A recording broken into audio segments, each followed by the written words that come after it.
Good afternoon.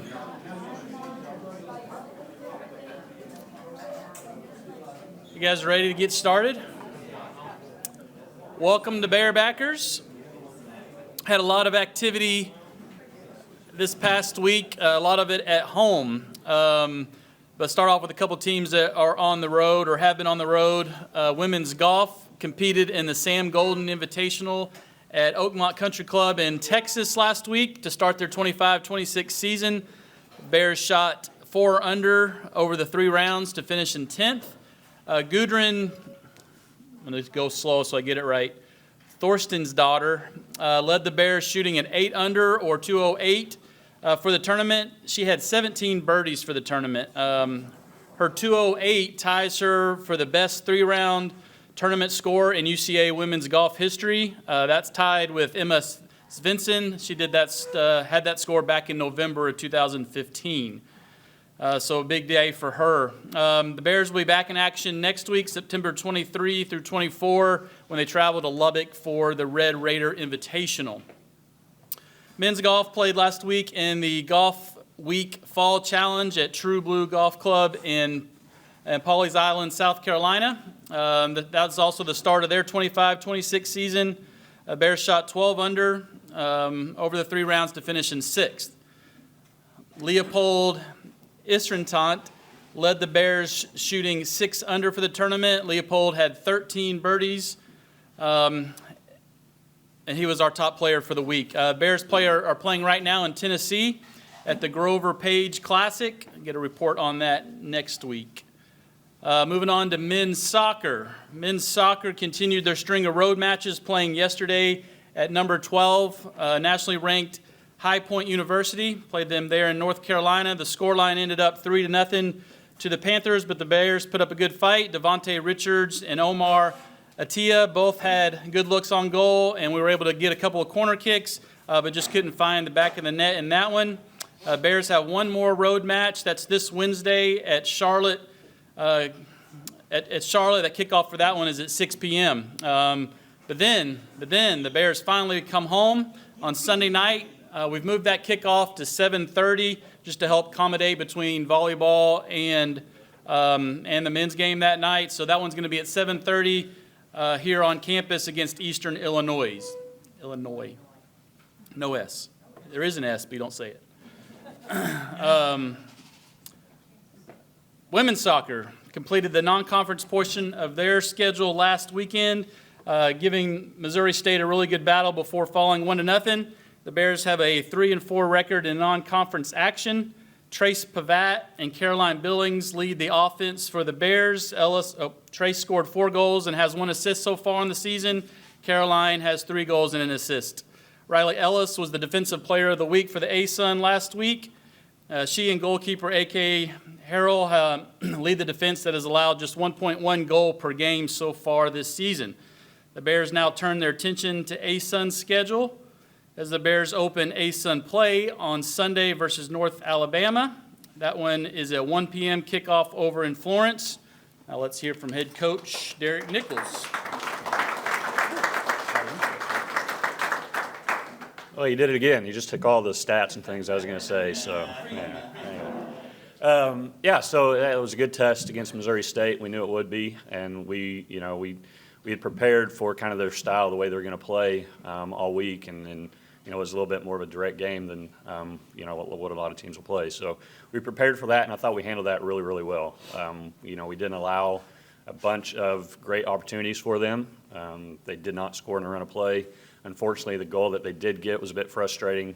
Beat us 1-0 on a free kick, and so we didn't line up the way that we normally do in training, and it was kind of a bit of a wider spot where they lined up. We should have had somebody kind of plug in the gap where they rolled the ball through, and typically we do. Didn't get it set up right, and they capitalized on it. Really, really good goal.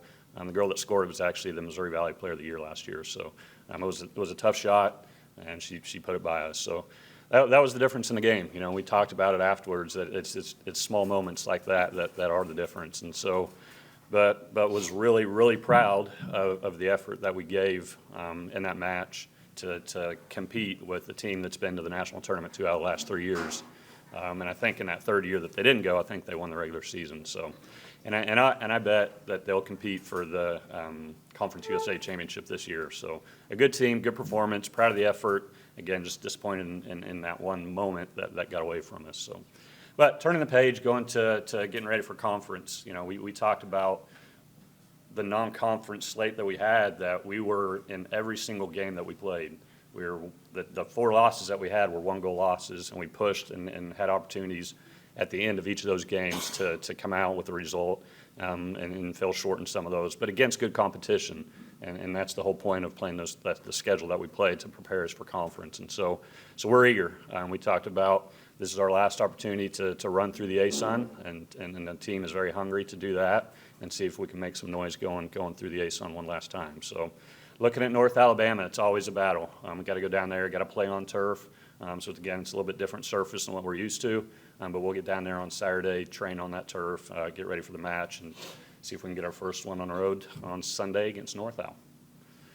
The players that I was going to talk about, he already mentioned, but some of the other ones that don't get a lot of recognition a lot of time is our midfield. Our midfield 3 with Nina Mazzola, who was the preseason all-conference player, Megan Mowdy and Kiko Manabi, do unbelievable things in midfield. They cover so much ground. That's one of the hardest positions to play because you're covering so much ground in a match. They'll run 6-7 miles a game, and they don't always get the stats, and you don't see that in the box score, the amount of ground they're covering, what they're doing. So they're doing a great job.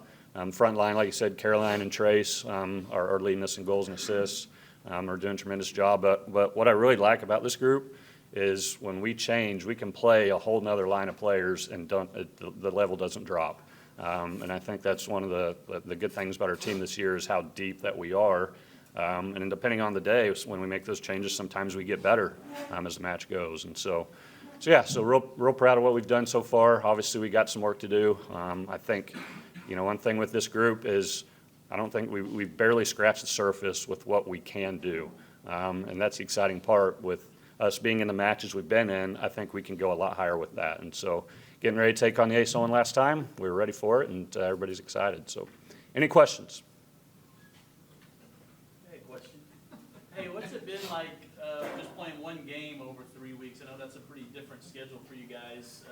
How's the team handled it? How have you been handling it? Yeah, it has been different. So typically we play 2 games a weekend, and so the last few weeks, 3 weeks ago it would have been 2, but we lost a game with Arkansas State because of the weather. But then the last 2 weeks were single game weekends, and I think it's nice from a standpoint of kind of a recovery.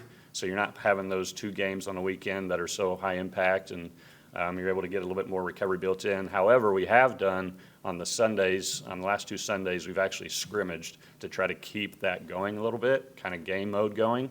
And so that's been good. And we've shortened it a little bit, so it's not a full match. So we are still getting a little bit more recovery out of it. But yeah, it's a little bit different standpoint. I'm not having those 2 games, but obviously we have one this next weekend, and then we'll get rolling again on those 2 game weekends. Does Yep. playing on turf change your plan?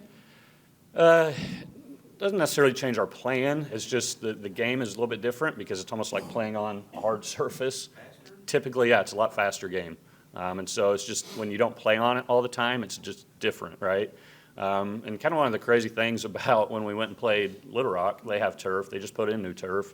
And we trained out here on Estes to try to get ready for it. And the technology with the turf these days is getting better and better and better. And so especially with soccer, they try to make it a little bit longer, the longer blades, just to try to replicate grass a little bit more. And we get down there, and that was the slowest surface we have ever played on at Little Rock. There was times where the ball was rolling out of bounds and had any other surface, even on grass, would have rolled out of bounds, that it checked up and held up and it stopped, and like we kind of quit playing, and all of a sudden, so that was definitely different there because we didn't expect that. Now that we know that they have that, we'll be ready for that. But typical turf is much faster. It's a lot bouncier. The ball's bouncing all the time, so it's harder to get it on the ground and play. And so the game is a little bit different. And so that's why it's nice to try to get down there, and we will Saturday get down there and get a session in on it. You evidently have the defense down, but the offense isn't producing as much. Are you getting the shots on goal, or you're not getting back fast enough? What's the offensive problem? Yeah, well, I think That's a good point. Yeah, so we've not gotten. I think we get a little bit panicky in moments, right? And so we're giving away the ball way too easy. And so there's moments in games, and that's what I was saying. I think we haven't really scratched the surface because there was a spell right after, basically after the water break of this first half against Missouri State, where we had a lot more of the ball and we were keeping it. That's when we were creating our chances. Well, then second half comes, and if we continue to do that, I think we get more of it. But then all of a sudden we get a little bit panicky. And I think that's obviously what the better teams, the better competition is going to put you under more pressure. And so we just got to be able to handle that pressure a little bit better. And so when we do, and I think once we get into conference, I think we're going to be able to get more of it, play a little bit more composed. We talk about that all the time, is play composed, because we're good players. So believe that, play composed, and then we'll be able to create some more chances. And so, yeah, I think a bit of it is the opponents that we've been playing, putting us under a little bit more pressure. And then just our composure on the ball's got to be better, because when we do it, we're good, and we can. So, absolutely. Anything else? Thank you. Go Bears. I think we just set a record for the most questions women's soccer. Well done. Good job. Volleyball. They were on the road this past weekend in Chicago. Sugar Bears went 1-2 on the road trip, beating Chicago State before losing 2 close matches to the University of Illinois Chicago and DePaul.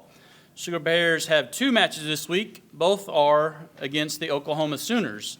First matchup is on Thursday in Norman at 5 p.m., and the second one will be here in the Ferris Center, if I got that, on Sunday, September 21st at 3:30 p.m.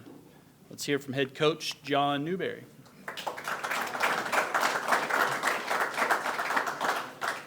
All right. Had a fun week in Chicago. I told you guys last week I was able to take the girls to a White Sox game. So we landed, went straight to the White Sox game, was able to nail down a VIP suite. Girls had no idea, but we were able to make that into a meal for the day as well. So had some nice stuff catered in. Just one of those things we have to be able to enjoy when you can, because it's always just go, go, go, go, or academics. And so they actually used the suite. It was perfect because we used it for a study hall room as well. Nice covered area, but had a just incredible time. Helps with the team chemistry as well, just to kind of, let the hair down a little bit for them, not me, and then just be able to enjoy that. But going through the airport, it looked a little bit like a triage unit. We had a couple of girls in wheelchairs getting rolled around because of the ankles or the knees. Still dealing with the concussion. We were able to get our 2 concussion protocol people back right in time for game. Just their clock started right before the game started. So it was nice to be able to have Lacey Bohannon back and Gabby Tuyana. We went to Chicago because Gabby is from Chicago. So she was able to be there and play in front of her whole entire family. Ended up having 17 kills against Chicago State, and it was impressive performance by her. Then had to turn right around and play UIC at UIC. Of course, they had us scouted out, ready to go. They were able to watch the whole entire game, and a quick turnaround for us.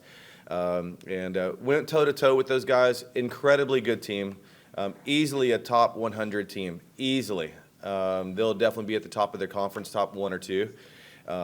Anyways, we went to this also not only because the competition was so good. All these teams either went to the NCAA tournament last year or they won their conference. And so it's going to be a good RPI weekend for us.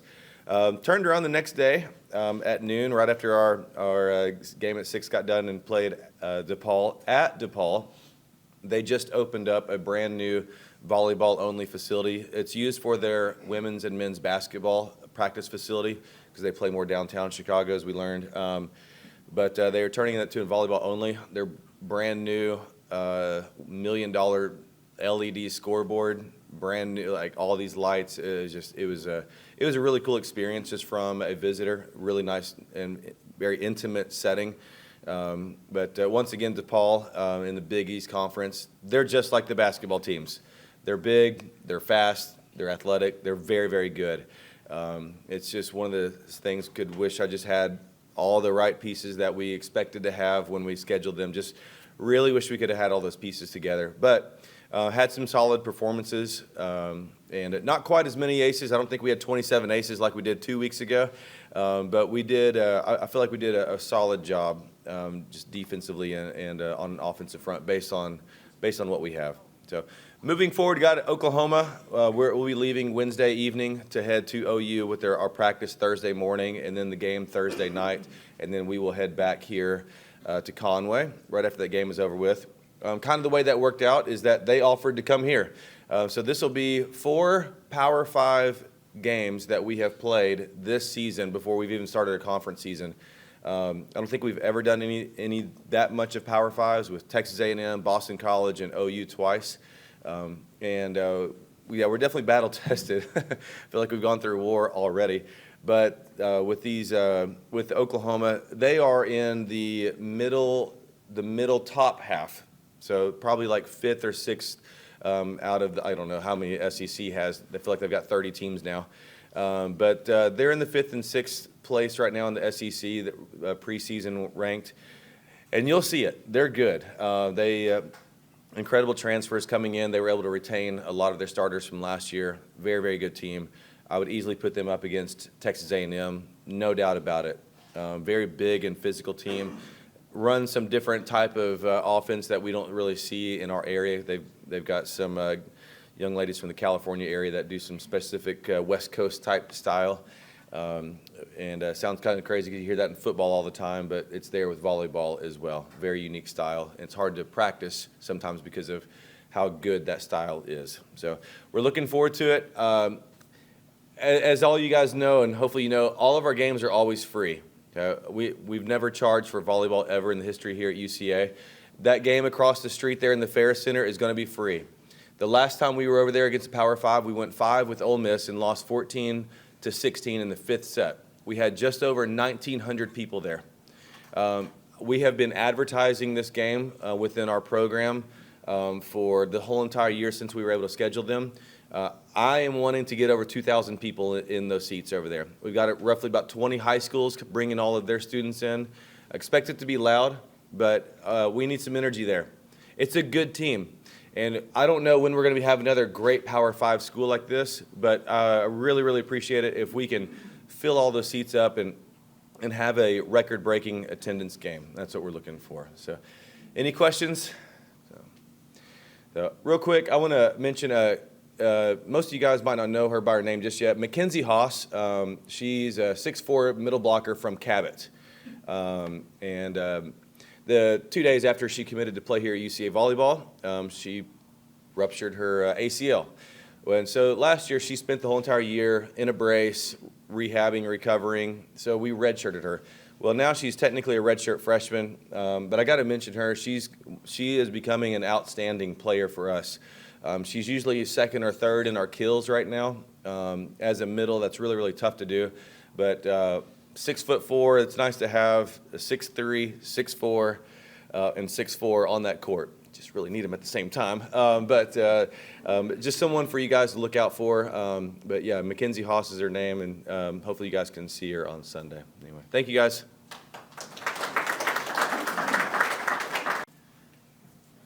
All right, moving on to football. Had another great crowd out for Family Day and Band Day. It's a little warm, but another great crowd out supporting the Bears. We appreciate that. But the Bears fell to Tarleton State in the UAC opener. For the game, the Bears finished with 294 yards of total offense. 163 of that was in the air, 131 on the ground. Luther Richardson threw for 163 yards and a touchdown. Malachi Henry had 3 receptions for 59 yards. Tyrell Pollard had a receiving touchdown. For rushing, Chapman McCown, Landon Chambers, and Landon Washington combined for about 100 yards on the ground, and they nearly ran for 6 yards a carry. Defensively, Ashton Williams led the team with 8 tackles. Marcus Washington and Gary Lewis both had 7. Gary also added a sack. Jacoby McWheeler had 3 tackles for a loss, and Trevion Traylor had 3.5 tackles for a loss. The Bears will step out of UAC play for the next 2 weeks, and both of these games will be on the road. The first one will be this coming Saturday out in California when the Bears take on number 22, Sacramento State. That kickoff is set for, it'll be 8 p.m. Central, 6 p.m. out west. Let's hear from head coach Nathan Brown.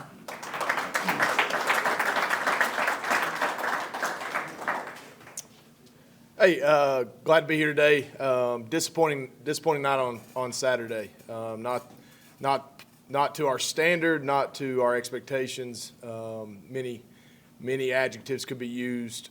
Just on the approach and the way the game went Saturday evening.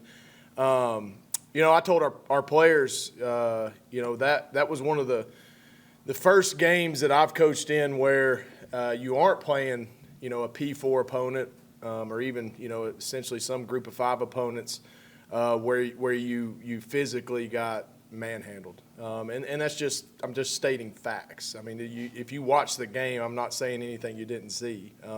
Physically got beat up in the trenches. And, at times they look like grown men and we look like, young kids, and that was unfortunate. That was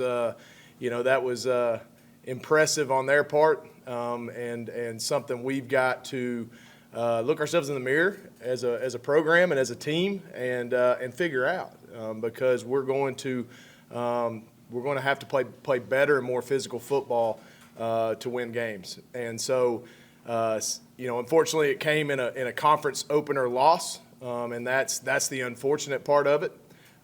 Puts us 1-2 on the season, 1-1 against FCS opponents. You got a little bit of a hill to climb out of, and that's okay. It's not new territory for UCA football. Here's what I told our team Sunday night in our team meeting is I've been a part of 2 teams here that both started 1-3, and again we're not 1-3, we're 1-2. One of them went on to win a conference championship and become the number 8 national seed, and the other one won 10 games, apologize there, 10 games, and went to the quarterfinals of the playoffs. So I've seen it done. You just have to continue to improve. Here's what I know. Tarleton State had 19 seniors, and they looked like they had 19 seniors in their 2 deep. I mean, they looked like grown men. Some of the additions that they made to those seniors and retention that they had from a really talented team last year were key additions at key spots. I can tell you this, the left tackle, he was 6'8", about 320 pounds, and number 10, their defensive end, big, strong edge guy. I think he had a sack on the night, was in the backfield the whole night. We had both of those guys on campus. We just couldn't seal the deal. Tarleton beat us out on them. I mean, we wanted them bad. I mean, they're just good players, and so they went to Tarleton and became starters, and they looked the part and everything, all things above. So Tarleton does a great job with what they're doing. They're well coached. I told Coach Witten after the game, I said, man, not only are y'all talented, but y'all are just sound. Y'all are where you're supposed to be. Specifically on defense, I mean, there's just not many loose gaps in that group of players, and then you add the talent level that they have, it makes it very impressive. But we didn't help ourselves. So the question we've got to ask ourselves as coaches is, are we running an unsound scheme? Offense, defense, special teams, right?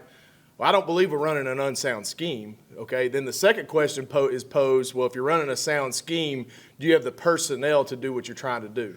And so that's where we're at right now. We're trying to figure out what our identity is going to be. Offense, defense, whether we got to protect a position or two, put them in a more advantageous spot within a game. Because what may be good or maybe sound within an offensive play or a defensive coverage or blitz or whatever it may be, if you don't have the correct personnel doing it, then you can be exposed. And I think we're kind of in that feel your way through with a bunch of new names and new faces that are learning on the fly. And here's what I'm going to tell you, this team's going to continue to get better. This team's going to continue to grow. I promise.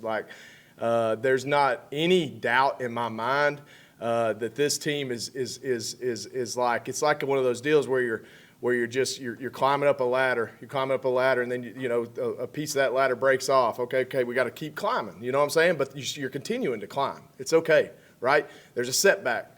You got punched in the mouth. It's like a 12-round boxing match, right? We're in round 3. We've been hit to the turf twice. Are we going to get up? And are we going to go into round 4? And we're going to go swing and give our best effort, right?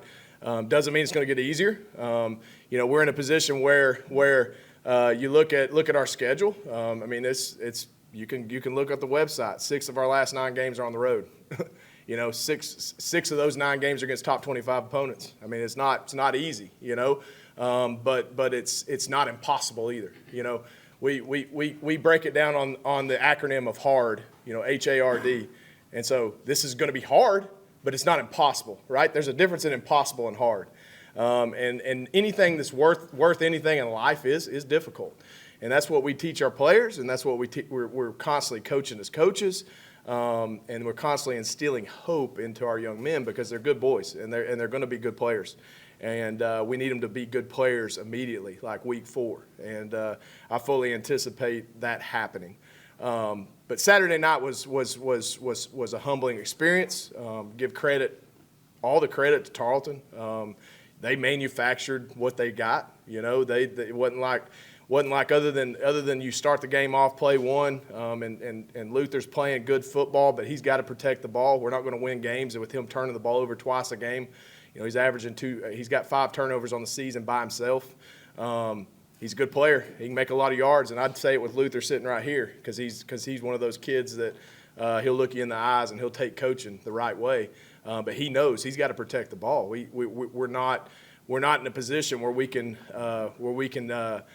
cover up that kind of mess within a game. We're not in that spot, so we've got to protect the football. And but he's going to continue to grow. That was his 3rd start as a college player. You know, he's learning on the fly. You know, you go from, it's like football. You know, football or any sport can be very, you know, such a humbling deal. I mean, he goes from conference player of the week to, you know, everybody's like, well, who's the quarterback? You know what I mean? And I know the feeling because I played the position. It sucks, you know? It's kind of like being the head coach. You got to come up here to a press conference and talk about throwing an interception. It's not fun for him. But he's a warrior. He's a warrior, guys. He's a warrior, and he works hard. And he's been downstairs. He's been downstairs watching Sacramento State religiously all morning. I mean, the kid's he's just a machine. And so he'll bounce back and be fine, and our team will bounce back and be fine. We've got good attitudes, and I told our team as we called it up on Saturday night, the one thing I'm not looking for is splinters. You don't get splinters in a board, right? Or you get a crack in the windshield and it kind of spreads, right? Negativity, you know, like, man, are we good? Coach, you're preaching this. I mean, this didn't work this week. All these things.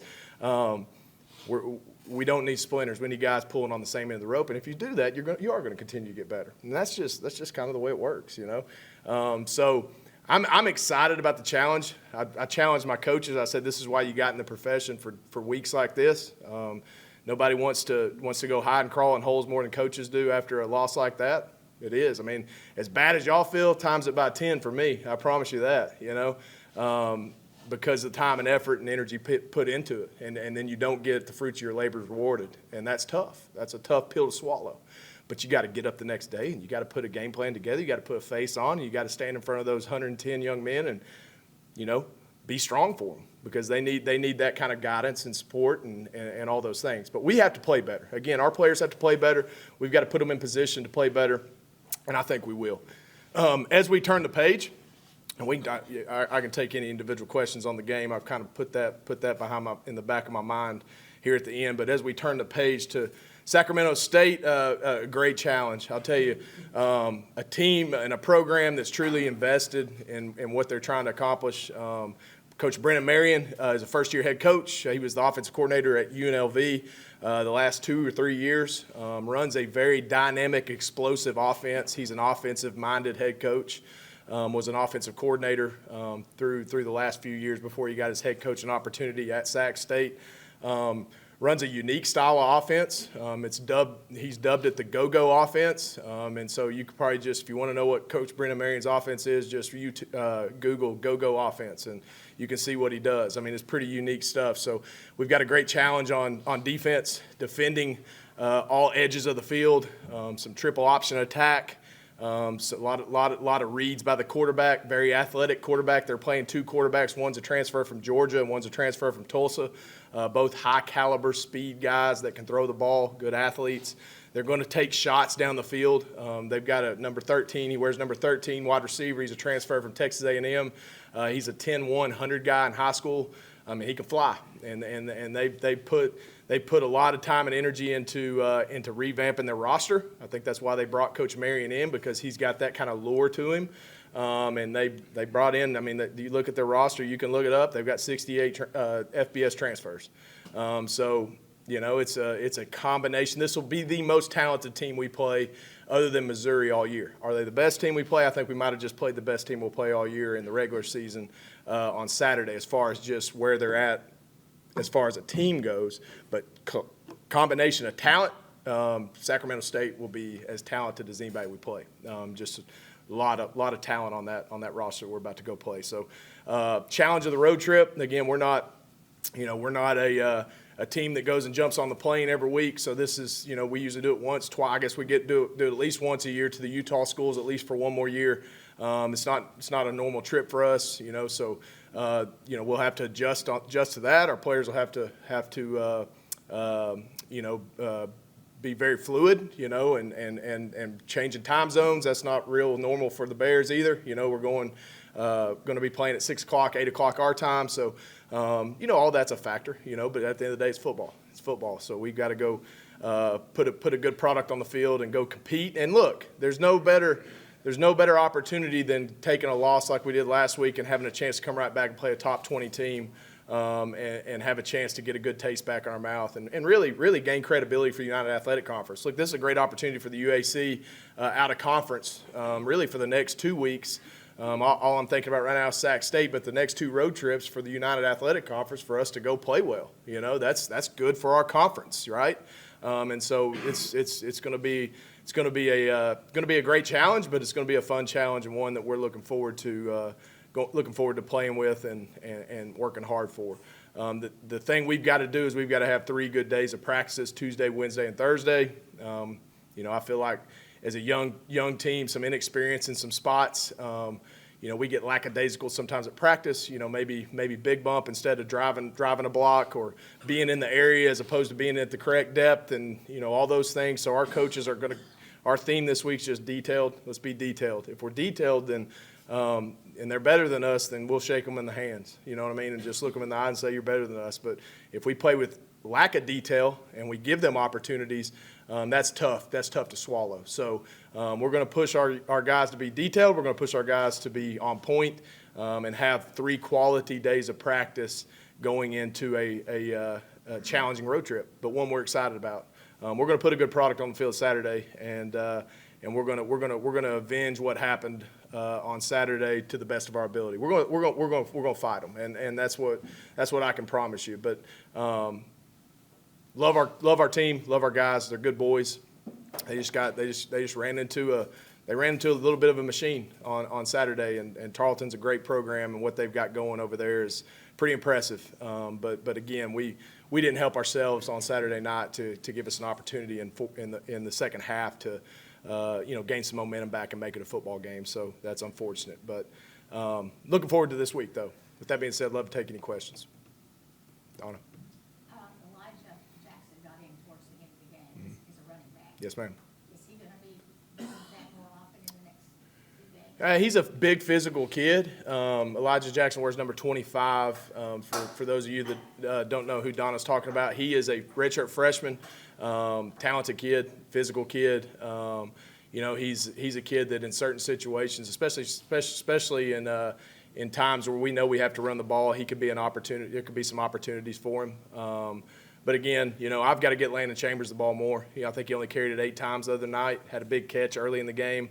That kid needs to touch the ball more. That's on me as a play caller. I've got to get those guys involved quicker, and then we can go from there. But I want number 0 to touch the ball a lot. He needs to touch it a lot more. How do you see Manny Smith right now, and how do you plan on using him throughout the rest of the year? Well, Manny's very dynamic. I've talked about him, throughout fall camp, just how much he's grown as a player. I think I need to continue to be creative with him. Manny's unique because he is small. I mean, he is a little dude, but he's got a talent and a skill level that you can't coach with his speed and twitchiness and quickness and all that. So we try to move him around. Kind of, him and Malachi Henry both move around in a lot of spots for us with our wide receivers. And so Manny needs to touch the ball more. There's no question. But also some of the plays we had called the other night, Manny was in and maybe a read took us somewhere else. So some of that's kind of dictated on what the defense does. But yeah, I mean, I'm proud of Manny. I mean, you're talking about a kid that just goes to work every day. You know, he's got the smallest stature on the field, but probably the biggest heart. There's no doubt about it. One of the most, maybe one of the more fun young men that I've ever coached, just because of his personality and the way he carries himself in life. Just a blessing to be around all day. But Manny's special, and you know, we've got to continue to find ways to get Manny the football. Penny. Arlie Lee was still, Go ahead, Penny. Arlie Lee was still out on Yeah. Saturday. Do you think he'll have him back? We plan to have him back. He practiced last night a little bit, so that was good. Yeah, Arlie was out with his X-rays came back on a shin negative last week, but he was just limited last week, and just, you know, sometimes those deep bone bruises can be tough to come back from, especially in the shin area for a wide receiver, especially, you know, as much as they run. But we need Arlie back. I mean, Arlie's a big physical presence at wide receiver. He's got some really good route running ability. He can win one-on-one matchups. Sacramento State's going to give us some one-on-one matchups this week. We need Arlie Lee back. We need him back, and I believe, and I'm anticipating Arlie to be full go throughout the week, and then being ready to go by Saturday. So I'm encouraged where Arlie's at. But yeah, we missed him on Saturday for sure. Right. How's your leadership on your team? Is it holding up? It is, and I think that's a challenge. You know how that is. 18 to 22-year-olds, and you know, and look, we're developing new leaders. I mean, like I had David Walker last year, you know, or the last couple of years, that was as solid a human being as there is. Not only a great football player, but just had some great leadership qualities. Right? I mean, I can go down the list of guys that, you know, aren't here anymore, that we need to fill spots for with that kind of role.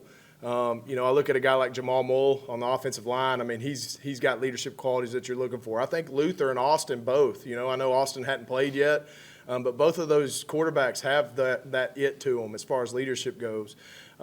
Defensively, you know, like Ashton Williams, he's playing a bigger role at linebacker. Jeremy mentioned his stats. I mean, he's kind of become more of a vocal guy. Dylan Williams, I mean, he got knocked out early in the game with a hip pointer. He missed basically the whole game. It happened in the first series.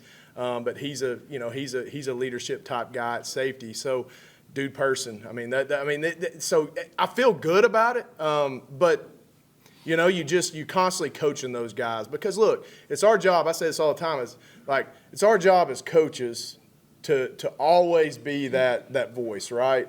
And I was one of the good guys as a player. Like literally, I was like one of the I was buttoned up, gonna do right every chance I got. Like I was not. You can dig up my past. I'd have zero ghost. Like there's nothing, even as a college kid. You know what I mean? Like I was one of the good guys. But even when a coach would say something to me, whether it was Coach Conk or Coach Cooley at the time, like, you know how it is. In the back of your head going, well, you're just a coach saying that. You know what I mean? Like so when it comes from peer leadership is massive. And so if you've got that group of peers or a group of teammates that can really just take that rope and yank it, you know, and bring guys with them, elevate others. I'll talk about elevating the play of others. You know, how many players do you have that when they go out there, they just elevate others, you know? And so that's something that's hard to coach into guys. You know that. They almost have to have it or they don't. I mean, I think you can develop it over time with experience and just playing time and, you know, just you get knocked down and getting up, all those things. But yeah, I think we're in the process of seeing when that cream's going to continue to rise to the top. But I'll tell you this, and I will not waver on this. This is a good group of kids.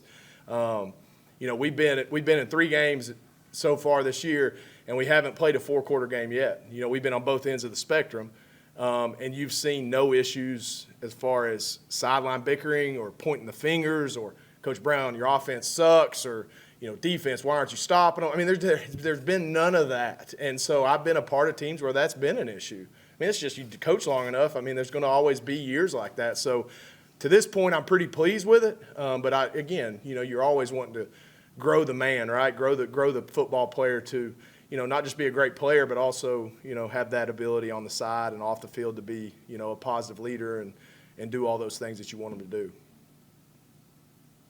Dr. Bradley? Defensively, we need to get more pressure on the other team's offense. Do you see more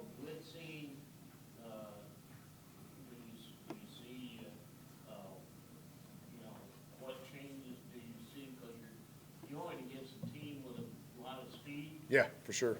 And so it's gonna take some defensive changes. Is that the blitz, or is it playing back and not let the deep ball kill you? Yeah, I think it can be both. I mean, here's what I know. We've hit a little we've stubbed our toe a little bit at corner a couple times this year. And albeit, most of it was in the Missouri game, right? And so you're going against really talented receivers, SEC caliber receivers, let them got over the top of us a couple times. So it deflated a little bit of our confidence, the player, not necessarily the coach. It's a mental game as much as a physical game. So we've got to continue to instill confidence in our corners. We feel like we've got talented guys out there that can run. They just got to believe it, And so we let one deep ball go over the other night, and it was a really good coverage by L.J. Hewitt. Guy just made a great play. But to counter that, you have to be able to bring an extra hat or two in the blitz and blitz situation downs. That's going to allow you to put some pressure on the quarterback. The scary part about blitzing a quarterback over and over again, like Sacramento State's going to play with, Saturday really wasn't the case. Gabalis, their quarterback, he's just a wily old veteran. I mean, he's not a great with his feet, but man, he'd dice you apart standing back there till the last minute. He reminded me a lot of the Maverick McIver kid for Abilene Christian last year. I mean, he's just poised. He's played a lot of football, seen it all. But what the double-edged sword is for the blitz is contain. If you let these kids from Sacramento State, whichever one's playing, outside the box, or you're not gap sound inside, and they step up, well, a lot of times when you're blitzing, you're in man coverage and your back's to the play, and that guy's going to go rush for 30 yards. So we've got to be very disciplined with our gap sensitivity when we send blitzes. I know by nature, Coach Williams is an aggressive coach, but he's also trying to figure out exactly what our personnel can handle at the same time. So it's one of those deals where we're going to have to really practice it up. Probably carry a couple of different blitz packages. Don't do more than our guys can handle, and then be sound at it. Be sound at it and throw a couple different coverages behind it, whether it's a man blitz or a zone blitz, and maybe we can put that quarterback in a tough spot. But I think the goal is at the end of the day, when you bring a blitz, it's either obviously to get the quarterback down, or it's to get him to get the ball out of his hands quick. And if you can get him get the ball out of their hands quick, especially on third down situations, you should be able to rally up and make the tackle. Problem is we've been in too many third and shorts. First and second down, we're doing a good job. I mean, as far as, they're getting 3 yards, but then the next play they'll get 4 yards, so now it's 3rd and 2 or 3rd and 3. I mean, now the playbook's open, right? You can either run it, throw it, whatever it is.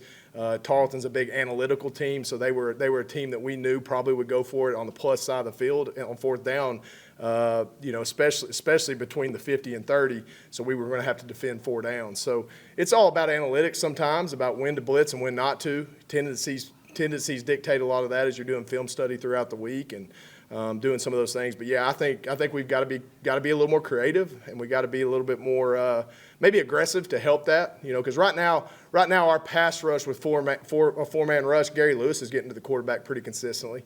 But other than him, we're struggling. And we've got to figure out a guy opposite of him, especially in pass rush situations, is going to meet him at the quarterback. Because when you got 2 of them getting back there, that's a whole different animal to defend against. So hopefully that'll work out for us. Sorry for the X's and O's talk, guys. Awesome. Well, I'm looking forward to the trip. Hopefully everybody can tune in at 6 o'clock Central Time on Saturday. Thank y'all.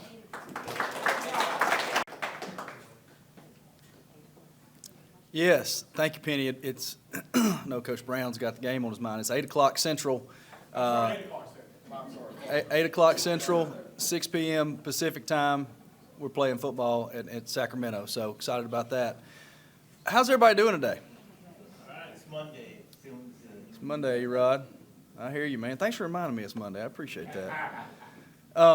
It's been mentioned earlier, but thank you all. Thanks to those that came out Saturday. Great atmosphere here for Family Weekend, Band Day. A lot of folks. It was hot. No doubt it was hot. And appreciate everyone coming out. Just a great representation of the University of Central Arkansas and our community here in Conway. So it was a great crowd, and we appreciate everyone. I thought I would share a little bit, playing at Sacramento State this weekend. I thought, let me share how that game came about. Talked about it before, but football scheduling right now, scheduling in general in all of our sports is tricky right now. I think all of our coaches would agree there. And so you may be thinking, well, how did this Sacramento State game come about? So I'll tell you. So we had the open date, and Sacramento State was scheduled to play Lamar this year in football. Well, Lamar had one too many games scheduled, okay? And so we had gone through talking with several different teams and worked with a company called Gridiron that helps us with our football scheduling for non-conference games. And again, Lamar had the extra game. We had the open date. And so we took this game from Lamar in exchange for a guarantee that we received for playing this game from Lamar as well, okay? Now, it's also a home and home, and Sacramento State is scheduled to come back here in 2031. We'll see. Football scheduling, you never know where that's going to go, but that's exactly how that came about. So it's interesting how we took the game from Lamar, we play Lamar the following weekend, and we had Lamar at home last weekend. So thought I'd share a little bit about how that game came about. So anyway, it's been talked about today. Volleyball at home on Sunday in the Fair Center, 3:30 p.m., followed by men's soccer at 7 p.m. Here at home as well against Eastern Illinois. Excited to have the men's soccer program back here. Hope you'll come out this week to support our teams. Again, support us Saturday night, 6 p.m. Pacific time kick, 8 p.m. Central on ESPN+. Appreciate you being here today. Let's have a great week. Go Bears. Go Sugar Bears. Bear Claws up.